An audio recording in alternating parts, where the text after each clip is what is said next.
Hello नमस्ते and welcome back to my YouTube channel. तपाईँहरू सन्चै हुनुहुन्छ होला र म पनि सन्चै छु। आज पनि म चाहिँ भलाइ गर्न गइरहेको छु। बिहान जुरुक्क उठ्यो, त्यसपछि यो बिहान पखेको बिहानीलाई चाहिँ निहाल्दै फेरि पनि आफ्नो दैनिकीलाई निरन्तर गरिरहेको छु। तपाईँहरूको दाजुभाइ एज अ वीरेन्द्र साई आज पनि फेरि ब्लग गरिरहेको छ। को कहाँबाट हेरिरहनु भएको छ सम्पूर्ण दाजुभाइले चाहिँ माया गर्नुहोला, सपोर्ट गर्नुहोला है।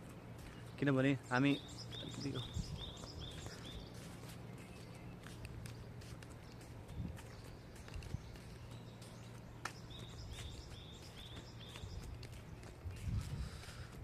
ब्लगिङ गरिरहेका छौँ। तपाईँहरू कहाँबाट हेरिरहनु भएको छ सम्पूर्ण दाजुभाइले चाहिँ सपोर्ट गर्नुहोला, माया दिनुहोला, देखाउनुहोला भन्न चाहन्छु म। अब हामी बिहान जुर्को उठ्यो, आफ्नो दिनचर्यालाई फेरि पनि कन्टिन्यू गर्दै अबको बसाइलाई फेरि एकचोटि मोर्निङ वाक गर्नु पऱ्यो, त्यसपछि फेरि फर्किनु पऱ्यो भन्ने सोचले म हिँडिरहेको छु। बिहान सधैँ उठ्नुहोस्, मोर्निङ वाक गर्नुहोस्, शरीरलाई तन्दुरुस्त राख्नुहोस्। स्वास्थ्य नै सबैभन्दा ठुलो धन हो। जब स्वास्थ्य छ त सबै छ, स्वास्थ्य छैन त केही पनि छैन। त्यसैले आफ्नो काम कार्य व्यस्ततालाई निखार्दै दैनिकीलाई एकदमै राम्रो बनाउनको लागि आफै खटिनुपर्छ, आफै लाग्नुपर्छ। किनभने तपाईँसँग समय बित्दै गएपछि तपाईँले गरिरहेको काम, तपाईँले आँटिरहेका कदमहरू, तपाईँले चालिरहेका कदमहरू, तपाईँले सोचिरहेका योजनाहरूमा निखारपन आउनुपर्छ, फरकपन आउनुपर्छ। त्यसमा चाहिँ अलिकति मोडिफाई आउनुपर्छ भन्ने सोच राखेर अगाडि बढ्नुहोस्। किनभने हिजो 10 मिनट लगाएर सकाउने काम आज 5 मिनटमा सक्नुहोस्, भोलि 2 मिनटमा सक्नुहोस्। त्यसरी आफ्नो कार्यभार, कार्य नियन्त्रतालाई निहाल्नुहोस्, सम्झिनुहोस्, घोक्नुहोस्, याद गर्नुहोस् है। यसरी नै आफूले गरेका हरेक कामप्रति चासो राख्ने अनि कामलाई अगाडि बढ्ने, नियन्त्रण गर्दै जाने र हामी दैनिकीलाई चाहिँ अगाडि बढाउँदै यसरी अगाडि बढ्यो भने पक्कै पनि राम्रो हुन्छ। किनभने जब हामी कामप्रति लगाव राख्दैनौँ, आफ्नो कार्यप्रति लगाव राख्दैनौँ, चासो राख्दैनौँ, पक्कै पनि आफूलाई तनाव हुन्छ, टेन्सन हुन्छ। किनभने समय निर्धारित समयमा हरेक काम सकाउनु पर्ने हुन्छ। हरेक कामको चाहिँ छुट्टै टाइम टेबल हुन्छ। त्यो टाइम टेबल आफूले ग्र्याब गर्न सक्यो भने, आफूले क्याच गर्न सक्यो भने पक्कै पनि राम्रो हुन्छ होइन। त्यसैले हरेक चुनौतीलाई सामना गर्दै, आफ्नो कार्यव्यस्ततालाई नियन्त्रण गर्दै, दैनिकीलाई निहाल्दै फेरि पनि कसरी हुन्छ, के गरेर हुन्छ, सहज सरल तरिकाले अगाडि बढ्नको लागि पक्कै पनि हामीले आफूलाई निहाल्नुपर्ने हुन्छ, आफ्नो दैनिकीलाई निहाल्नुपर्ने हुन्छ। म मर्निङ वाक गर्दै अगाडि बढ्दैछु है, हिँड्दैछु, डुल्दैछु। जोस् आजको बिहानी कुरा गर्ने हो भने यो खासै मन त मुस्कान रहित छ।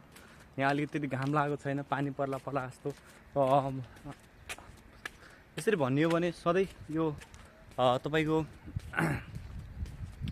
यो आइतबारे मौसम चाहिँ प्रायः यस्तो नै हुन्छ। किनभने खासै पानी पर्दैन तर पानी पर्ला जस्तै हुन्छ। तपाईँलाई थाहा नै छ हाम्रो एरियामा चाहिँ वरिपरि घना जङ्गलहरू छन् है, बिचमा खोला छ, खोलाको वारिपारि कम्पनीहरू छन्, जता ठुला कम्पनीहरू छन्, जुन कम्पनीले गर्दा यहाँको मौनता एकदमै राम्रो छ। जे होस् दैनिकीलाई निहाल्दै भ्लग गर्दै तपाईँहरूको दाजुभाइ फेरि पनि यो बिहानको सुन्दर बसाइलाई रमणीय बनाउनका लागि निस्किसकेको छ है। अब यस्तै हो केटा मान्छेको जात है, आफूसँग रमाउने, आफूसँग खुसी खोज्ने है। त्यसरी नै दिनचर्या बिताउनुपर्छ। संसारका हरेक खुसीसँग, संसारका हरेक यादहरूसँग, संसारका हरेक सुन्दर चिजहरूसँग सधैँ सँगै बस्नु नपाइएला, सधैँ सँगै रहन नपाइएला। तर आफूसँग भएका यादहरूलाई क्यामेरामा भए पनि, भिडियोमा भए पनि सम्पूर्ण सोसियल एपमा कैद गर्नु मन छ, कैद गर्नुपर्छ। सायद अब यसरी नै स्वास्थ्यलाई चाहिँ हामीले मेन्टेन गरेर राख्यौँ भने सायद हामी पनि लामो समय बाँच्छौँ होला, लामो समयसम्म स्वस्थ रहन्छ होला। किनभने कोरियाका मान्छेहरू प्रायः जसो लामो समयसम्म बाँच्ने गरेको देखियो। यदि केही नै भएन भने 85 वर्षसम्म बाँच्ने 85 वर्षसम्म बाँच्ने केटा मान्छे भने केटी मान्छे चाहिँ 80 वर्षसम्म नर्मल तरिकाले बाँच्ने। अब त्यो भनेको औषध आयु जस्तै हो है। यसरी नै स्वास्थ्यलाई माया गर्नुपर्दो रहेछ। स्वास्थ्यलाई चाहिँ सबैभन्दा ठुलो कुरा चाहिँ संसारमा स्वास्थ्यलाई माया गर्नुपर्दो रहेछ। स्वास्थ्य नै सबै चिज रहेछ भन्ने कुरा चाहिँ समयले हामीलाई बुझायो, समयले देखायो है। किनभने स्वस्थ रहनु पनि एउटा ठुलो धन रहेछ भन्ने कुरा हामीले बुझ्यौँ यसरी भ्लग गर्दै आफ्ना मनमा लागेको कुराहरूलाई पोख्दै है अगाडि बढिरहेका छौँ हामी। यो रमाइलो छ कोरियाको बसाइ। बसाइले समुद्र पर आउनुको लागि हामीसँग पुरानो यादहरू, पुरानो समय परिस्थितिहरू त नहोला तर सामान्य पार्किङ रहेछ यहाँ अहिले म बस्छु। यस्तै छ जिन्दगी है, बस्नुपर्छ रमाउनुपर्छ। ल हेर्नुहोस् त कोरियामा चाहिँ अङ्गुर यो फोदोनुङजाङ भन्छ है। मल चाहिँ यस्तो बिछ्याउँदो रहेछ अङ्गुरमा है। मल टन्नै छ कि अरू त छैन तर मल चाहिँ टन्नै हालेछ। त्यो धेरै फलाउने सोच होला होइन, धेरै फलाउने, धेरै उत्पादन गर्ने, धेरै बेच्ने भन्ने सोच होला। त्यसो भएर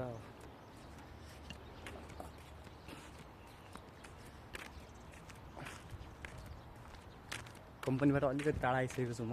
हो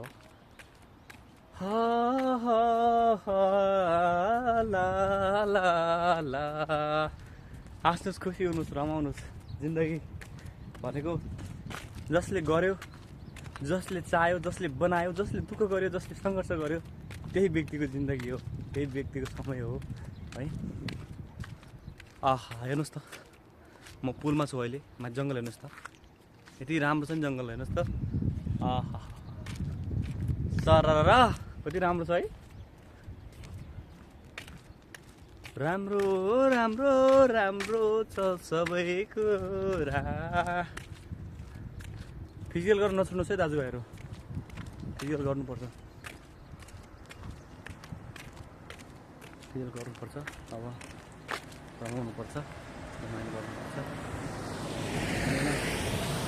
त्यस्तै हो केटा मान्छेको जात है। केटा मान्छे जात भन्दा पनि सबैले दुःख त गरेर आउँछ दाजुभाइहरू। होमसिक भएर बस्नु त्यति राम्रो कुरा होइन।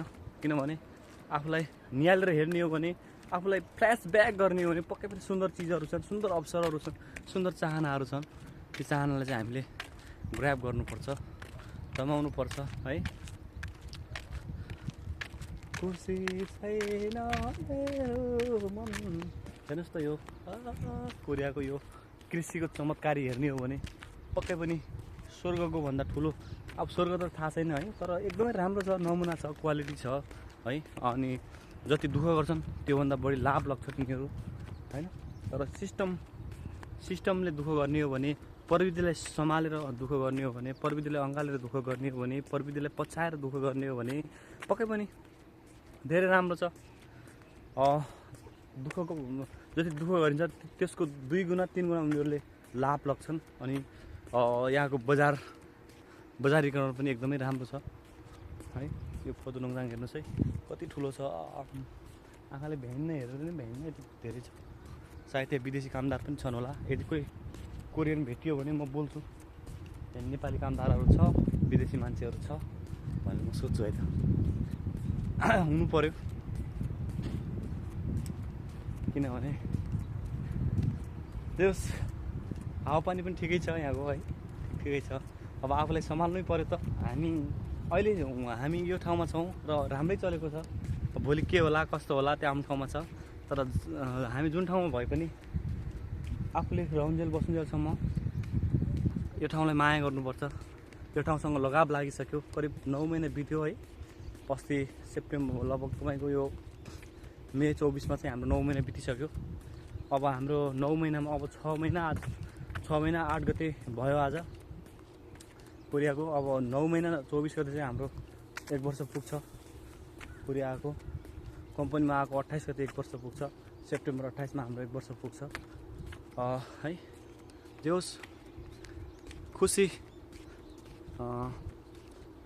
खोज्दै, आफूलाई सम्हाल्दै, आफूलाई निहाल्दै यसरी फ्ल्यासब्याक हुन अलिकति समय लाग्यो आफूलाई कभर गर्नको लागि आफूलाई मेन्टेन गर्नको लागि समय लाग्यो किनभने जबसम्म आफू फिट भइन्न आफू स्वस्थ भइन्न आफू हरेक वातावरणसँग अनुकूल भइन्न त्यहाँसम्म आफूले आफूलाई प्रेसर नदिने आफूले आफूलाई चाहिँ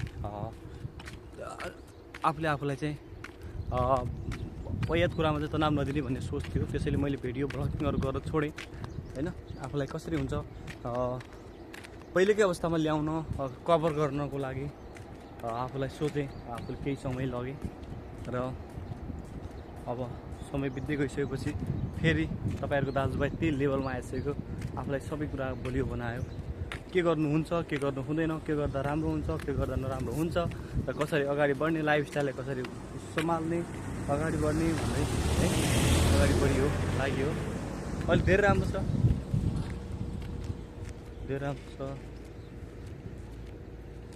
फेरि मान्छेहरू छ कि छैन है सोध्नु पर्थ्यो यहाँ कोरियर मात्रै छ कि म सोध्छु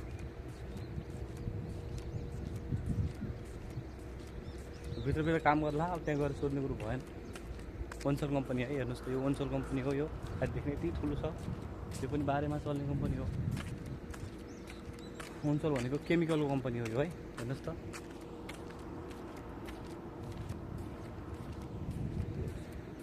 राम्रो छ कोरियामा फुलहरू कस्तो फुलेछ हेर्नुहोस् त फुलै फुलको बगैँचामा तिमी रानी मै राजा हा हा हा ला ला ला ला ला ला गोर्खे टुर इतिहास भाषा पढ्ने सम्पूर्ण साथीहरूलाई चाहिँ राम्रोसँग मिहिनेत गर्नु दुःख गर्नु परिश्रम गर्नु एक दिन अब एक दिन समयले पनि हार खानेछ समय यस्तो वातावरण आउनेछ तपाईँलाई पनि कोरिया आउने वातावरण मिल्नेछ आफ्नो निरन्तर पढाइलाई चाहिँ कन्टिन्यू गर्नुहोस् है फुलै फुल हेर्नुहोस् है फुलै फुलको बगैँचामा तिमी मेरी रानी मै तिम्रो सानो राजा हेर्नुहोस् त आवाज आइरहेछ नि यो वन्सल कम्पनी हो पुरै ठुलो छ बारेमा चल्ने कम्पनी हो यो पनि हामी आएको 9 महिना भयो के अरे आइतबार पनि काम चलाएको छ शनिबार पनि काम चलाएको छ है डे नाइट चलेकै छ त्यो वन्सल कम्पनी हो हुन्दाई कम्पनी पनि छ हेर्नुहोस् त्यो हुन्दाई कम्पनीको चाहिँ अलिक के रहेछ भने अलिकति त्यस प्रोटेक्सन अलिक धेरै हुँदो रहेछ कि अरू कम्पनीको त्यति अलिअलि ट्याक्टुक गरेको हुने यो हुन्दाई कम्पनीको चाहिँ खै अब महँगो सामान बन्ने भएर हो कि धनी कम्पनी भएर हो कि है मलाई यो एकदम के सेफ्टी मेजर एकदमै राम्रो गेट पनि त्यस्तै व्यवस्था वरिपरि ग्राउन्डिङ भयो बस्ने व्यवस्था पनि एकदमै राम्रो है सायद कोरियामा हुन्डाई कम्पनी धनी भएर पनि होला हैन अब यहाँ सोध्ने भनेको कोही पनि छैन मान्छेहरू चाहिँ प्रायः कोरियामा हुँदैन आज आइतबार हो आज पनि प्रायः सबैको बिदा हुन्छ है प्रायः बिदा नभएको चाहिँ कम्पनीमा होला बिदा भएको चाहिँ बाहिर होला यहाँ त किमो पाइँदो रहेछ त साथी हो हेर्नुहोस् है यो किमो पाइँदो रहेछ यहाँ हेर्नुहोस् त किमो पाइँदो रहेछ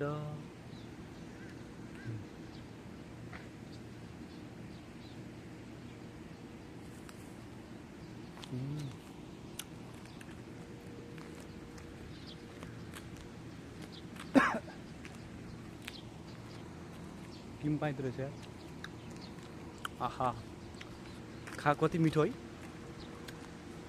के गर्ने अब साउनीले खायो भने त फेरि मार्छ होला यहाँ यसरी बाहिर चिज लुगेर खानु पर्यो बिरामी भइन्छ बाहिर चिज नखा भन्छ बटी ल सम्पूर्ण साथीहरूलाई चाहिँ न्यानो माया मिठो सम्झना भन्दै अब ब्लगिङ म इन गर्छु है धेरै टाढा आइसक्यौँ अब अलिकति सर्ट भिडियोहरू बनाउनुपर्छ त्यही छ सबैजनाले माया देखाउनु होला सपोर्ट गर्नु होला है म पनि खासै जानेको त छैन सिक्दैछु कमजोरलाई निहाल्नु होला यो कोरियाका विभिन्न ठाउँहरू विभिन्न गार्डनहरू तपाईँहरूलाई म देखाउँछु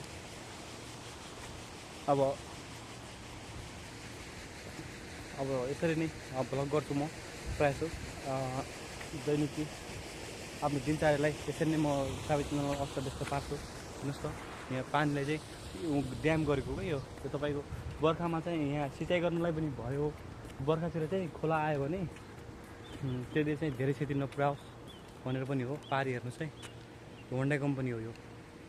त्यो ठुलो बोर्ड साइनबोर्ड देखिएको पुरै होन्डा कम्पनी हो। बबाल चल्छ। यो साइड पनि कम्पनी धेरै छन् है। अब यस्तै दाजुभाइ, रमाइलो गर्नुपर्छ, खुसी हुनुपर्छ जीवनमा होइन। अब हामी रहेसम्म त इतिहास रहने हो। हामी यो संसारमा जन्मिसकेपछि नगुन्जेलसम्म जुन बिचमा आउने जति पनि बाधा अडचनाहरू छन् तिनीहरूलाई पार गर्दै आफूले सम्हाल्दै अगाडि बढ्ने हो होइन। जीवन जन्मेबाट मृत्युसम्म कोसँग जोडिन्छ कोसँग टुट्छ त्यो मतलब हुँदैन।